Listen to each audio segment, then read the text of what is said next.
ऐतिहासिक इमारत को हेरिटेज होटल में बदल गया है।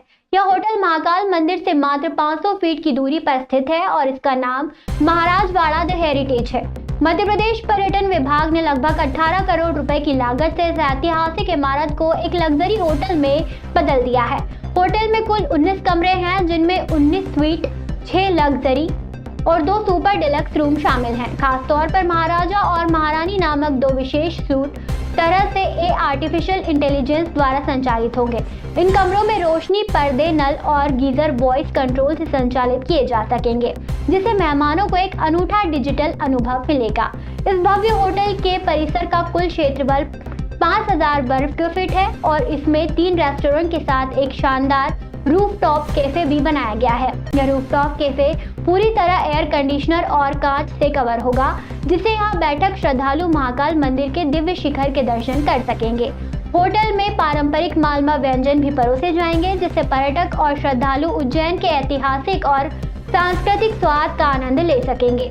महाकाल लोक और भस्म आरती के दर्शन को आसान बनाने के उद्देश्य से यह होटल विशेष रूप से वीआईपी श्रद्धालुओं के लिए तैयार किया गया है। सिंहस्थ 2028 के दौरान देश विदेश से आने वाले करोड़ों श्रद्धालुओं के लिए यह होटल एक प्रमुख आकर्षण रहेगा।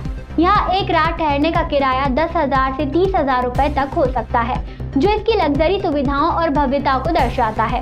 यह होटल सिर्फ एक लग्जरी होटल नहीं, बल्कि एक आध्यात्मिक और सांस्कृतिक अनुभव प्रदान करने वाला केंद्र होगा। सिंहस्थ 2028 को ध्यान में रखते हुए उज्जैन में इस तरह की और भी व्यवस्थाएं की जा रही हैं, जिससे आने वाले श्रद्धालु भव्य और दिव्य अनुभव प्राप्त कर सकेंगे।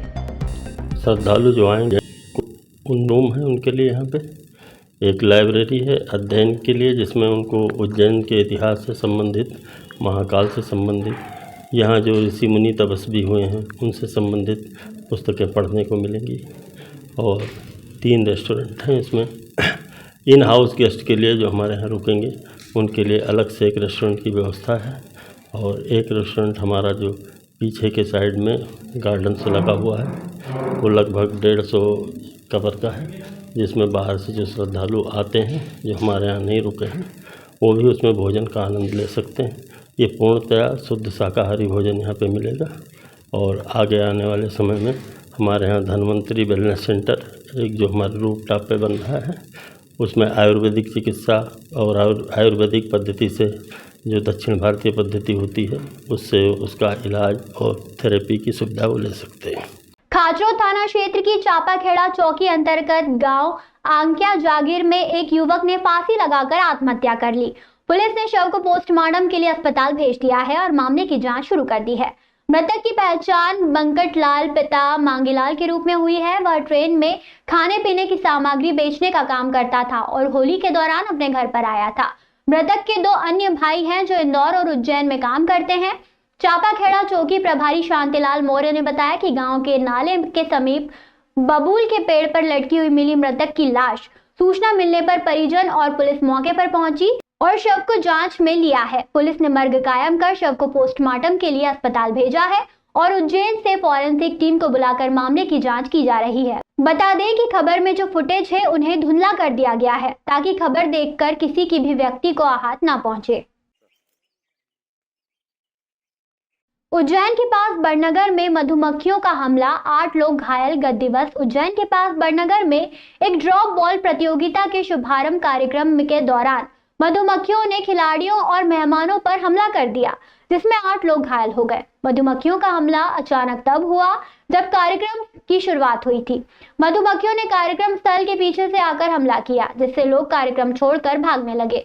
घायलों में कोच सुनील नीलाराम मुंबई, खिलाड़ी दीपक मक्कर मुंबई, राज सिंह संधू मुंबई, पूजा राठौर उज्जैन, मनस्वी थाना मुंबई, रानी चौधरी मुंबई और 2 अन्य खिलाड़ी शामिल हैं। घायलों को बड़नगर के अस्पताल में भर्ती कराया गया है। कार्यक्रम में मौजूद विधायक जितेंद्र पंड्या घायलों का हाल जानने अस्पताल पहुंचे। उन्होंने कहा कि मधुमक्खियों के हमले के कारणों की जांच की जाएगी। आपने कहा था ना बात, आता गई बड़ा खुशहाली है।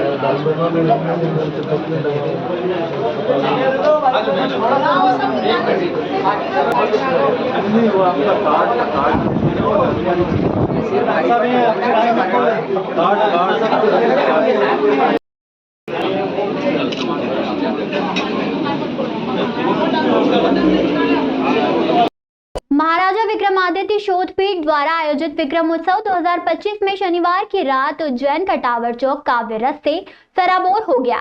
इस अखिल भारतीय कवि सम्मेलन में विक्रमादित्य, उनके युग और भारत उत्कर्ष पर केंद्रित कविताएं प्रस्तुत की गई।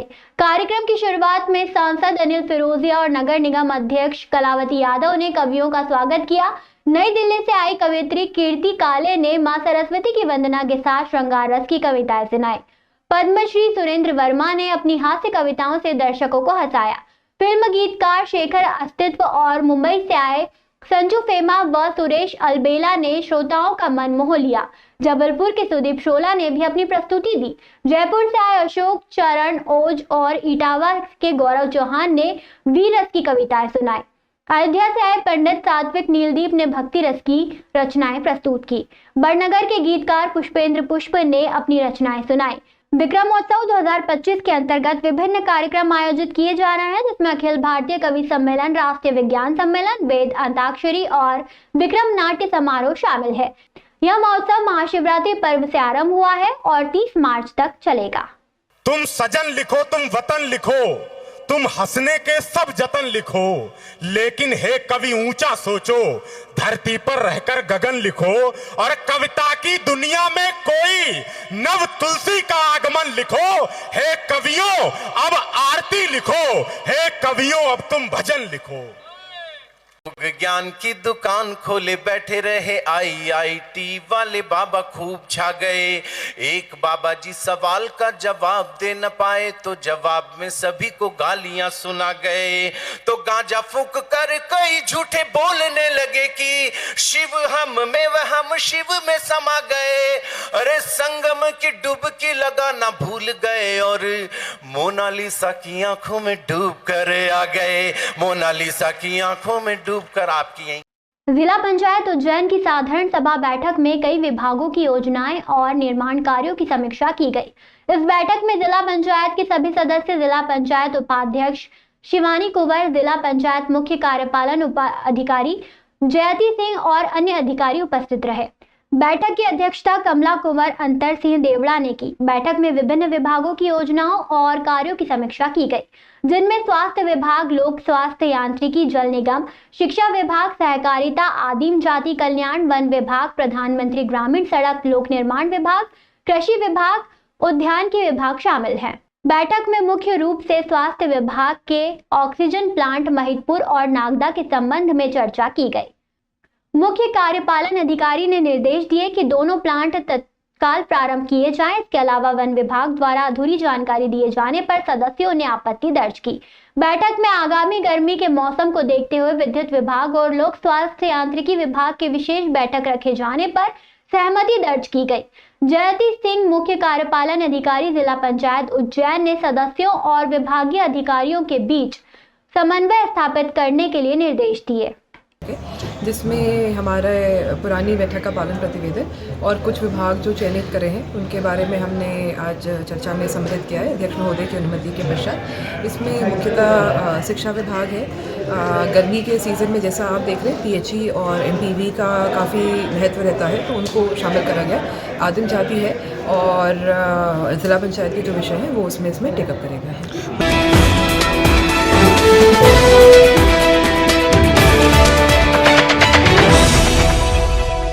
मध्य प्रदेश के राज्य मंत्री धर्मेंद्र सिंह लोधी ने अपने उज्जैन प्रवास के दौरान महाकालेश्वर मंदिर में दर्शन किए।